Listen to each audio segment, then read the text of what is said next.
And we are live. So join if you want to, if you dare.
Can you hear me?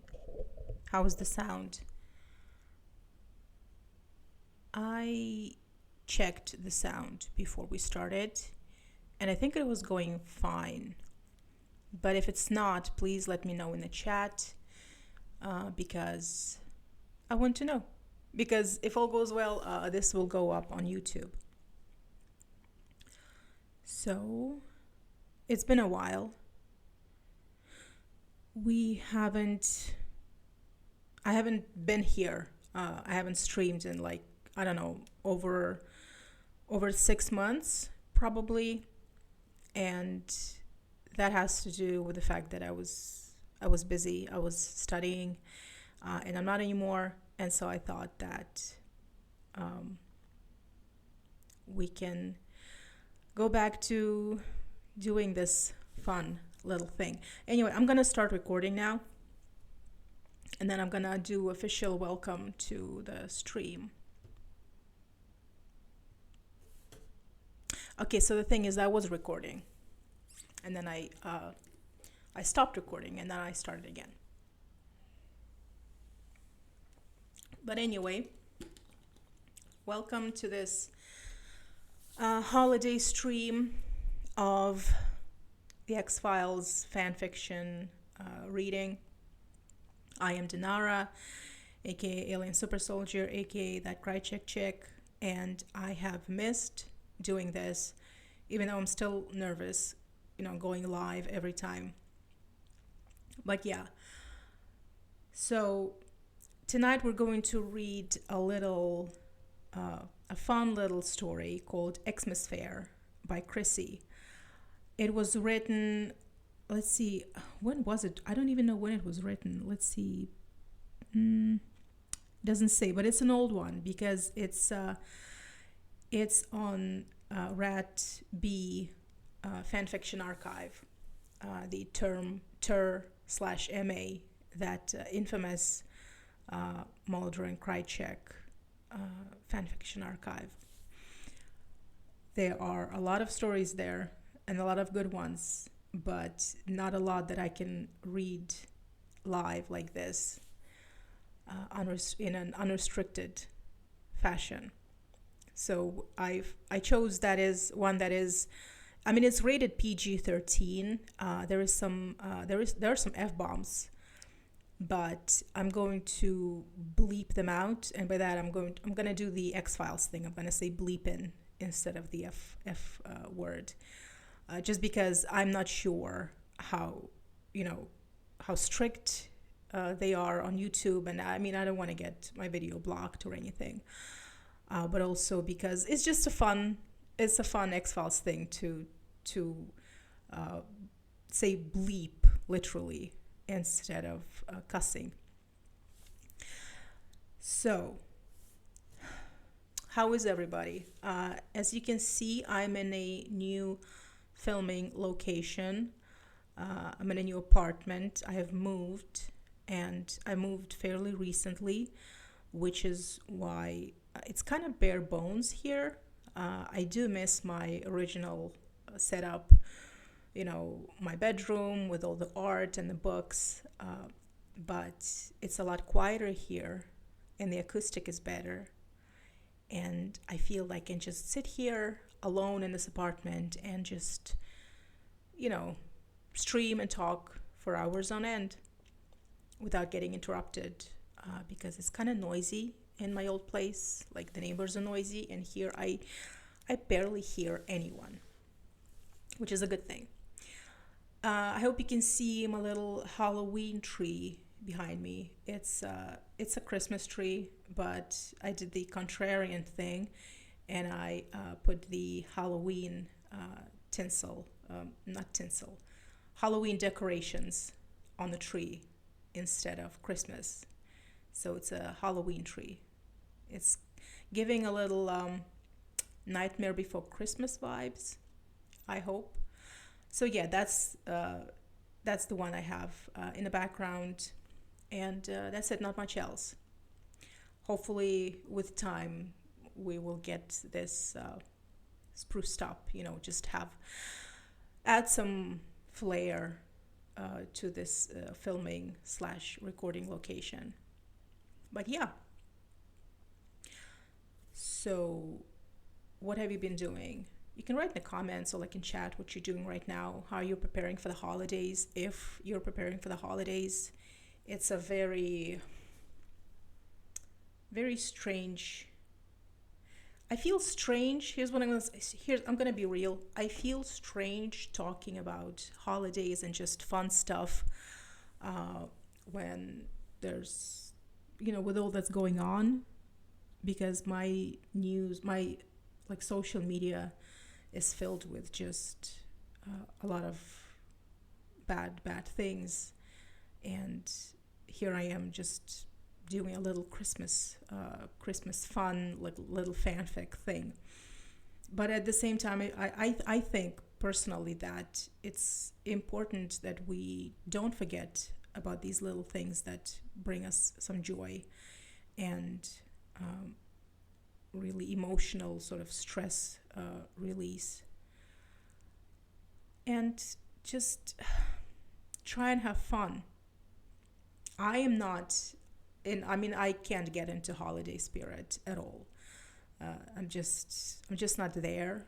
But what's worse than not being in a holiday spirit is trying, like, force yourself to get into holiday spirit. And I'm just like, no. I have plans for Christmas Eve, do a proper Christmas Eve with friends and family. And on Christmas Day, I have an MRI appointment. So it's like, real life. Anyway, let's get into this. Just a second. There. I hope you didn't hear that. Let's see. Okay, so I am going to read the story right now, and it's called Xmas Fair by Krissy. And I'm going to put actually, you know what I'm going to do? I'm going to put the link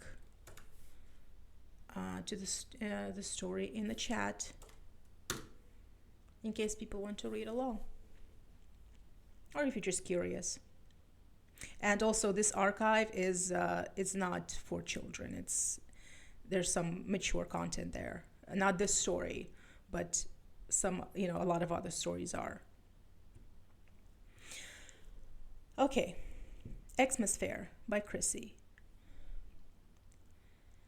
God, I hate Christmas. Alex Krycek stepped through the doorway and angrily pushed all the snow off of his jacket, hair, trousers, and boots. Mulder looked up from the book he'd been reading in time to see Alex shrugging angrily out of his beloved leather jacket and throwing it forcefully into the farthest corner of the room.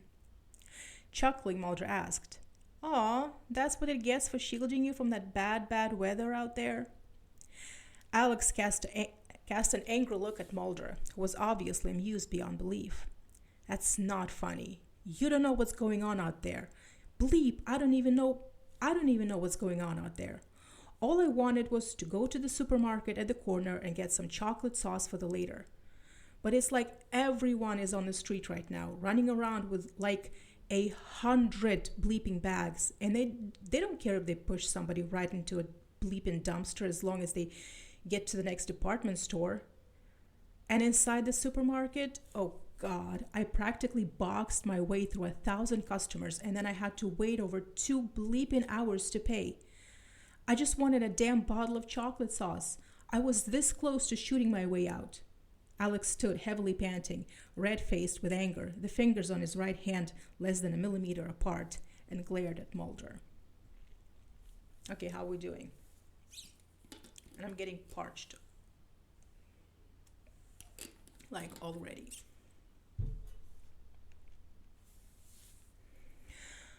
Mulder stared back for a few seconds, stunned by Alex's outburst. Then he began laughing out loud. Holding his aching stomach, he rolled off the couch and onto the carpet, unable to control his amusement. Registering Alex's furious expression, he tried to calm down. But just when he'd managed to take an even breath, a mental picture of Alex's temper tantrum came back to him, and he was lost again. When he heard the door slam shut, he looked around. No Alex. Damn. Now I pissed him off. Wiping the tears out of his face, Mulder stood, went to the now closed bedroom door, and knocked softly. Alex? Alex, you okay? I didn't mean to make you angry. Can I come in? Hearing nothing, he decided to risk a broken rib and opened the door anyway. Peeking inside, he saw Alex laying on a king-size bed in the dark. Alex, he tried again. Nothing. Alex, I'm sorry, okay? Get out. Oh shit, he's really pissed. Mulder bit his lip and protested quietly. But it's Christmas Eve. Let's not fight, please. Alex sighed heavily, then looked Mulder straight in the eye. If I didn't love you so much, you'd be dead by now. Mulder's eyes brightened, and he practically jumped onto the bed. And Alex. I love you too, baby. Alex squirmed under him, trying to get away. Mulder, you're squashing me here. Get off. But the other man had slightly different ideas. Oh yeah, I'm going to get off. Immediately, Alex stopped struggling. Really? Mulder hummed delightedly. Yes, and so are you. A smile spread across Alex's face. Sounds good. Softly, Mulder began to lick a wet path down Alex's throat, and Alex really enjoyed Mulder's attention. But, Mulder, darn, Russians could be so annoying sometimes. What? Alex gave him a brilliant smile, showing his teeth. Relax. I just wanted to say that I got the sauce.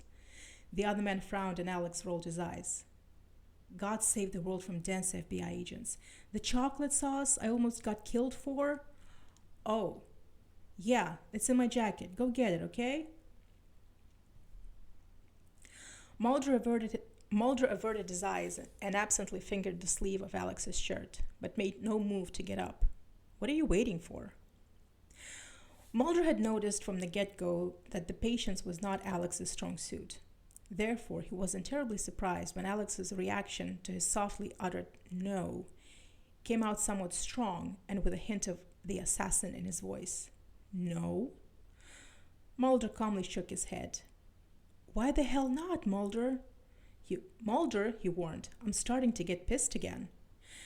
Quickly, Mulder pressed his mouth to Alex's and shut him up. Kissing. Kissing was one of the two things that actually could shut Alex up. Of course, since Alex was a spy who had been trained to keep his secrets, Mulder had spent hour after hour researching and experimenting until he'd uncovered that vital information. Luckily for him, Alex had enjoyed the exquisite torture. Otherwise, it could have turned into an ugly situation. After a few breathtaking minutes of licking and sucking at Alex's tongue and lips, Mulder pulled back. If he'd had the time, he would have rediscovered those swollen lips over and over again, along with a few of Alex's body parts. but he made plans for that night, and he'd be damned if he wouldn't stick to them. I want you to do something for me, Alex. The younger man slowly began unbuttoning Mulder's shirt. Anything. Okay, deep breath, shielding all vital body parts. Go to the Christmas fair with me. Now. Alex stopped dead in his tracks. He looked up into the hazel eyes of his lover and frowned. Blink. Frown deepening. Blink. Then tentatively, you're kidding, right? But Mulder held his gaze, and Alex's heart sank. Please tell me you're kidding? His lover sighed. No, I'm not. So? Alex opened his mouth to tell him that there was absolutely nothing that would make him go out there in the cold with all those crazy people running around. When Mulder stuck out his lower lip and began chewing it that way. Damn. Mulder, I hate Christmas, he tried unconvincingly. I think what's unconvincing is my impression of Alex Krycek.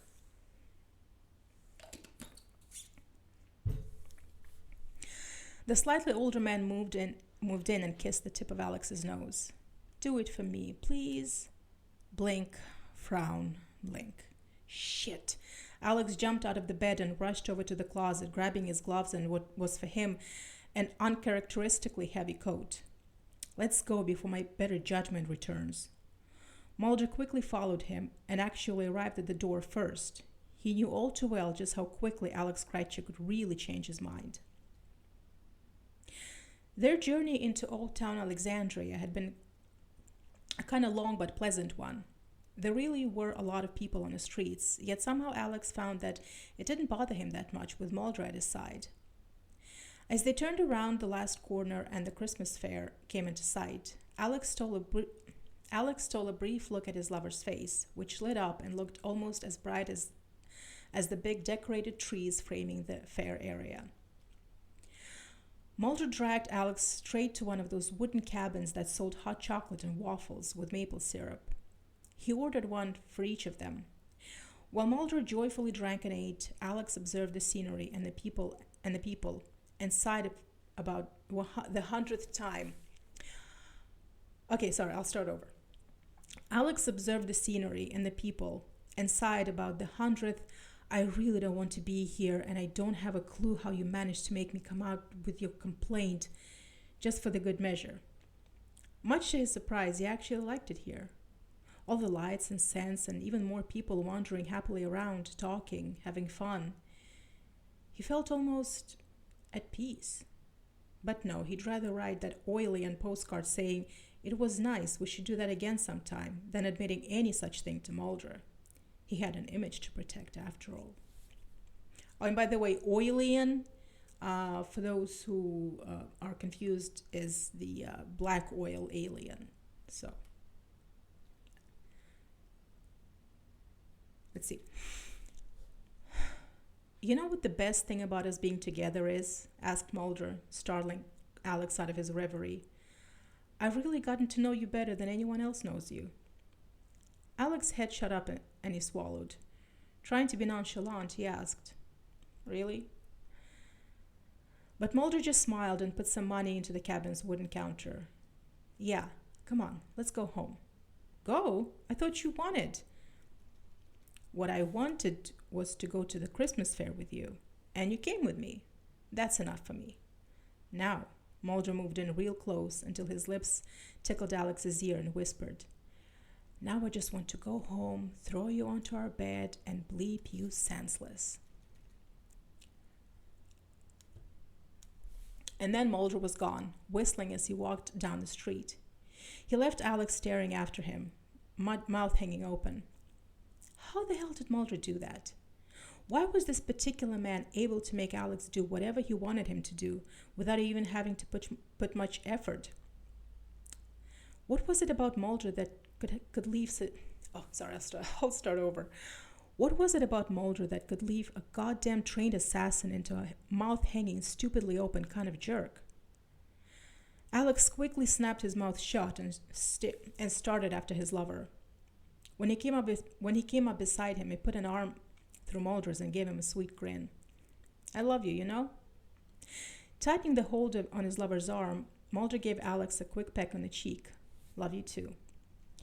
Both of them were quite at peace with the world as they quietly walked down the street, neither man noticing the danger that was getting nearer and nearer at a high rate of speed. Almost too late, Alex heard it. The roaring of "Mulder!" His lover gave a startled yelp as Alex pushed him forcefully into a pile of snow onto the sidewalk. When Mulder found a way out of the mess, he searched the street worriedly for a sign of Alex. He found him just a few meters away and asked him in a strained voice, "Alex?" But Alex did not say a word. He couldn't. He just stood there glaring angrily after the car that had driven past them well above speed limit and had splattered him with what once had been wonderfully white snow. Mulder began to grin wildly at the dropping wet sight Alex made. Then he began to giggle, and then all he could do was let himself fall backwards into the pile of snow, holding his sides and laughing helplessly, while Alex glared at the sky above and screamed a heartfelt, "God, I hate Christmas!" And that's it. That's the story. I told you it was short. It was short. And also, with even with the PG-13 rating, it's a little spicier than what we do on this channel usually. And I don't really know how to feel about that. Just, myself reading spicy stuff like that, for the world to see. But it's Christmas. So that was the story. And I guess we could hang. I can hang here for a little while longer. So, updates for the Instagram account, for the podcast, for this channel. The podcast is coming back. I think I already talked about this, but I have some plans for how to revive it for the premiere episode. I wish it could be something big and elaborate and ambitious, but it's probably going to be something smaller, something more intimate, which is just as fine. But yes, the podcast is coming back. I don't know if I'm going to do like a monthly, if I'm going to do a monthly podcast like I used to do, because it is a lot of work, and I have other projects that I want to dedicate my time to, like as much time as I dedicate to this podcast. So I don't know if it's going to be a monthly thing, but it is coming back, and I missed this. I miss doing the podcast. I miss just even like the messy parts, the hard parts. I enjoy those too. Like when you're recording and you're reading off a script, and you start and stop so many times, you do so many takes. Like right now, you hear me read fan fiction live, and I stumble and have to start over so many times, and somehow it's even worse when it's not live. So even the editing, just sitting and editing like hours and hours of like sound of me just talking, I enjoy even that. So I miss the podcast. I miss talking about the fandom. I miss exploring and researching the fandom's history, especially like now, with social media being what it is, with all this so-called generative AI content, just I wouldn't say like pushing out human like fan-made fan art and fan-made content, but just polluting the space. And I am very grateful for spaces like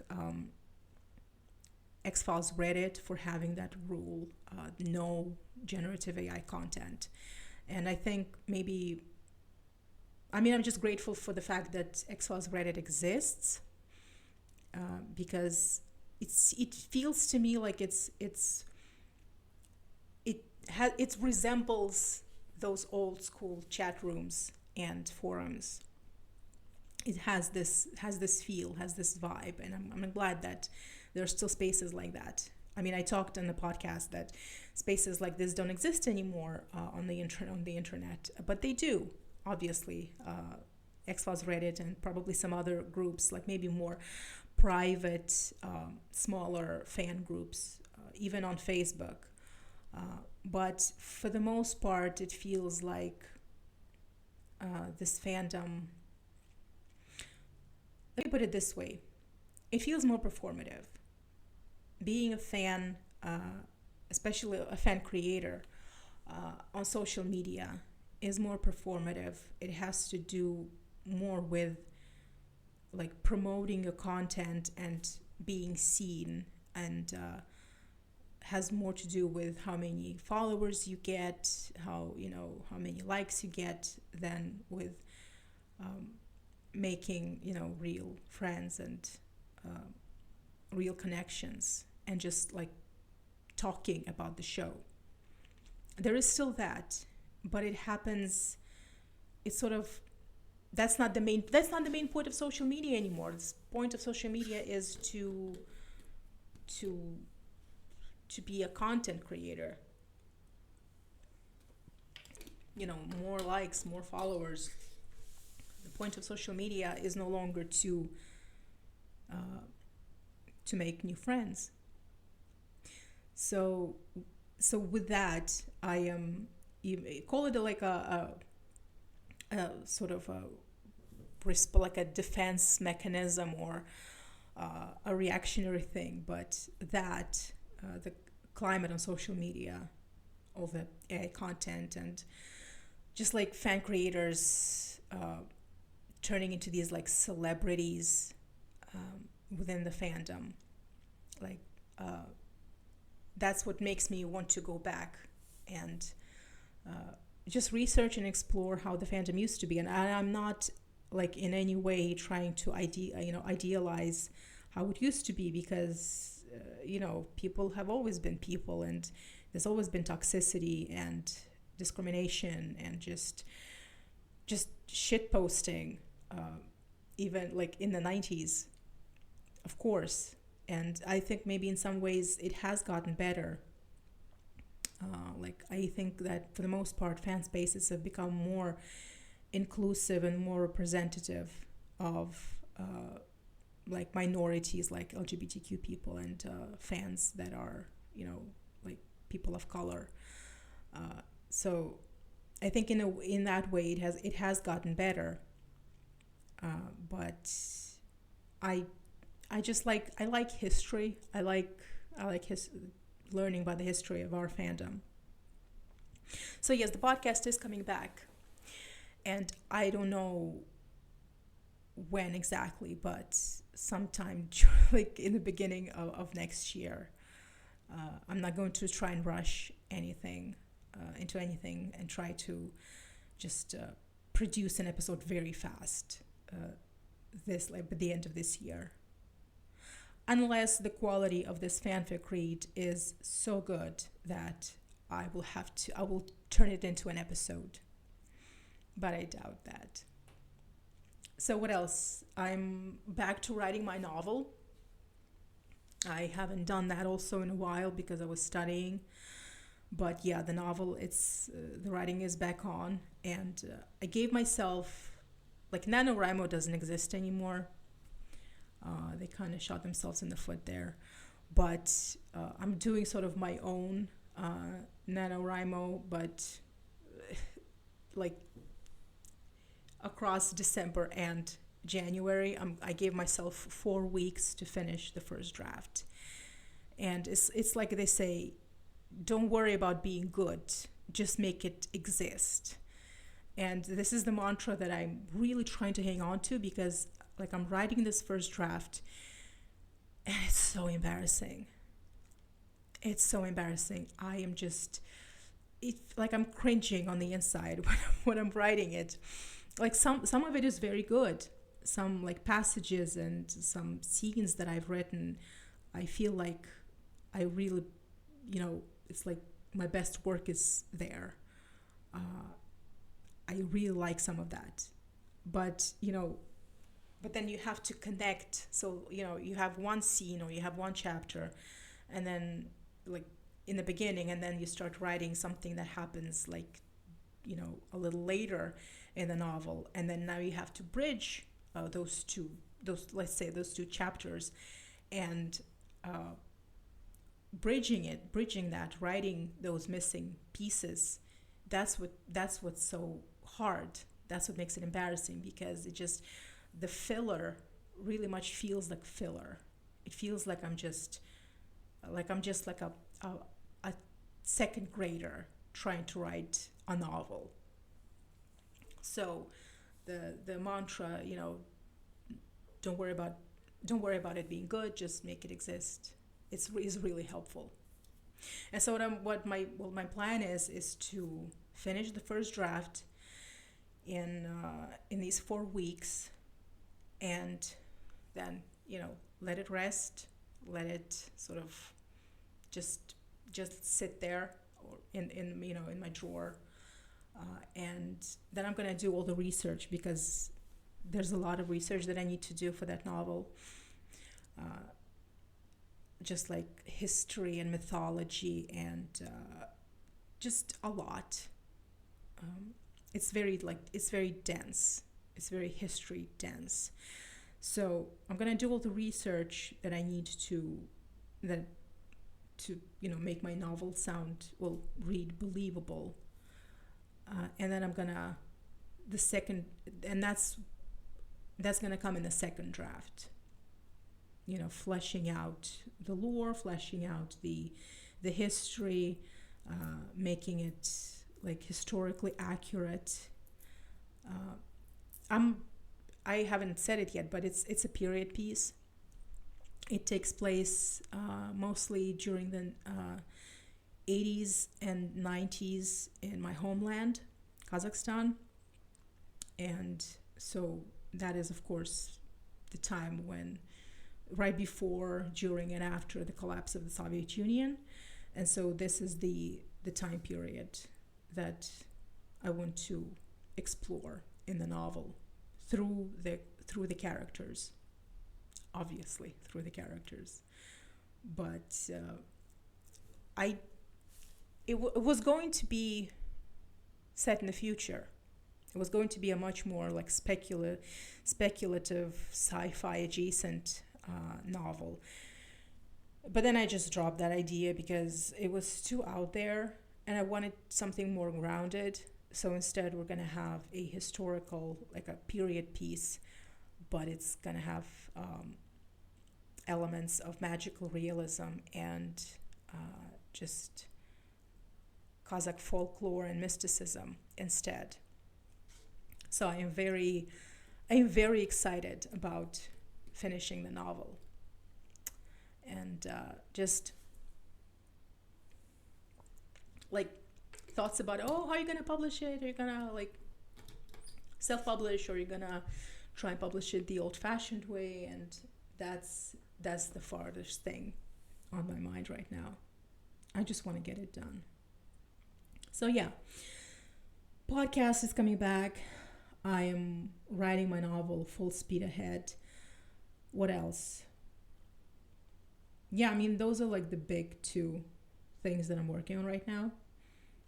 So yeah, and also trying to find a job, like regular day job, which isn't, well, you know how it is. So thank you for this evening, and I hope that the quality is adequate so that I can put it on YouTube. And if the quality is more than adequate, I'm going to maybe make an episode out of this.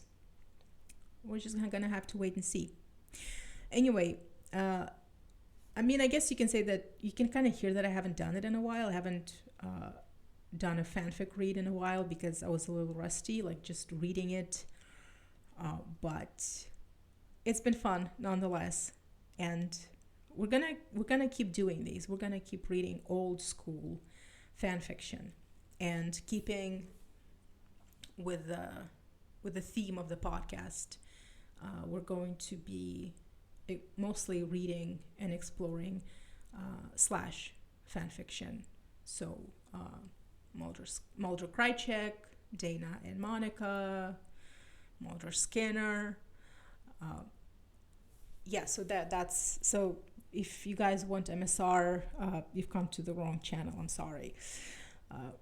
There's plenty of other podcasts and channels and accounts that focus on MSR, and I am out here just trying to balance all of that out with some good old-fashioned slash. Oh, by the way, we have a series on a podcast that's called the low start to forehead slash, which is, of course, the reference to the low start to forehead sweat, one of my favorite X-Files episodes, and also because the art of slashing is kind of lost. I feel like its heyday is over, sadly. So I'm out here just, I mean, there are still fans who do write and read slash fiction, but doesn't feel as mainstream. I mean, it was never really mainstream in the fandom, but it was just louder and more visible than it is now. At least that's the impression I'm getting. And so I'm out here just trying to keep that, to be loud, to keep slash fiction loud. I guess that's one way to describe it. Okay, thank you so much, and I hope that you're having a good rest of your week. And for those who celebrate Christmas, Merry Christmas. For those who celebrate other things, Merry those holidays. I was born in the Soviet Union. We don't celebrate Christmas, the traditional Catholic / Protestant Christmas. We celebrate the New Year. But since, I've lived in Sweden for 26 years now. So yeah, we celebrate Christmas now. I celebrate Christmas. It's just another way to get together with your family, have a good time, eat some good food, and just, I don't know, feel something. So yeah, Merry Christmas, and maybe I will see you again sometime before the New Year. That could be something. Maybe we could play something. My X-Files game videos are being copyright claimed on YouTube by Fox, which is ridiculous. But I have no desire and no energy to fight them on that, so I just delete the videos. So I don't know. Next time if we're gonna play this game again here, I am not going to put those up on YouTube. I'm just gonna share the link to the video, and then people who have the link can watch them, but they won't be on my YouTube channel just for everyone to see. But yeah, maybe we can play something before this year comes to an end. It's been a year. It's been a year, people. I hope you're taking care of yourselves and your loved ones. And yeah. Oh, and before we end the stream, Free Palestine.